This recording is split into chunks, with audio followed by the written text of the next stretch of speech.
தற்போது கிடைத்துள்ள அண்மை செய்தி. 6 ஊராட்சிகளில் லஞ்ச ஒழிப்புத்துறை சோதனையானது நடைபெற்று வருகிறது. கடந்த அதிமுக ஆட்சியில் வீடுகள் கட்டாமலே பல கோடி ரூபாய்க்கு கட்டப்பட்டதாக கணக்கு காட்டிய விவகாரத்தில் 6 ஊராட்சிகளில் லஞ்ச ஒழிப்புத்துறை சோதனை நடைபெற்று வருகிறது. அண்மை செய்தியாக பார்த்துக் கொண்டிருக்கிறோம்.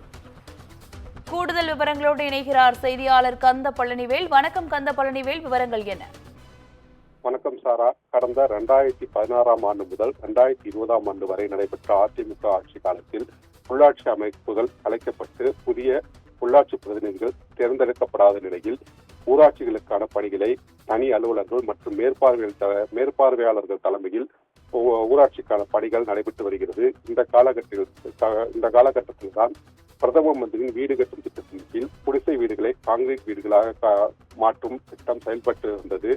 இந்த திட்டத்தில் பல்வேறு முறைகேடுகள் நடந்திருப்பதாக பொதுவாக குற்றச்சாட்டு இருந்த நிலையில் நாகை மாவட்டம் கீழ்வேலூர் ஊராட்சி ஒன்றியத்திற்குட்பட்ட பகுதிகளில் 146 வீடுகள் போலியாக பயனாளிகள் பட்டியலை தயாரித்து வீடு கட்டாமலேயே கட்டியதாக கணக்கு காண்பித்து பல கோடி ரூபாய் பணம் கொள்ளையடிக்கப்பட்டதாக தகவல் வெளியானது. இது தொடர்பாக துறை சார்ந்த அதிகாரிகள் விசாரணை மேற்கொண்டு வந்த நிலையில் கீழ்வேலூர் ஊராட்சி ஒன்றியத்திற்குட்பட்ட ஆதமங்கலம், பட்டமங்கலம், பொறியாளத்தூர், கோவில் கண்ணாப்பூர், தெற்கு படையூர், வடிவளம் ஆகிய 6 ஊராட்சிகளில் 146 வீடுகள் போலியாக கட்டப்பட்டது போல் கணக்கு காண்பித்து பணம் கையாளல் செய்திருப்பது விசாரணையில் தெரிய வந்தது. அதைத் தொடர்ந்து இன்று காலை முதல் மயிலாடுதுறை பொதுப்பணித்துறை செயற்பொறியாளர் பால ரவிக்குமார் மற்றும் லஞ்ச ஒழிப்புத்துறை ஆய்வாளர் அருள் பிரியா ஆகியோர் தலைமையில் அதிகாரிகள் காலை முதல் இது தொடர்பாக விசாரணை நடத்தி வருகின்றனர். குறிப்பாக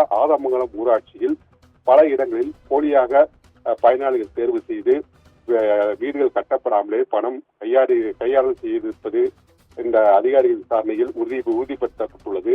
இது தொடர்ந்து பட்டமங்கலம், பொறியாளத்தூர், கோவில் கண்ணாப்பூர் உள்ளிட்ட பகுதிகளில் தொடர்ந்து அதிகாரிகள் சோதனை நடத்தப்பட உள்ளனர். மொத்த சோதனையின் முடிவிலேயே எவ்வளவு பணம் கொள்ளையடிக்கப்பட்டது என்ற தகவல்கள் தெரிய வரும் என அதிகாரிகள் தரப்பில் தெரிவிக்கப்பட்டுள்ளது. சாரா, விவரங்களுக்கு நன்றி கந்த பழனிவேல்.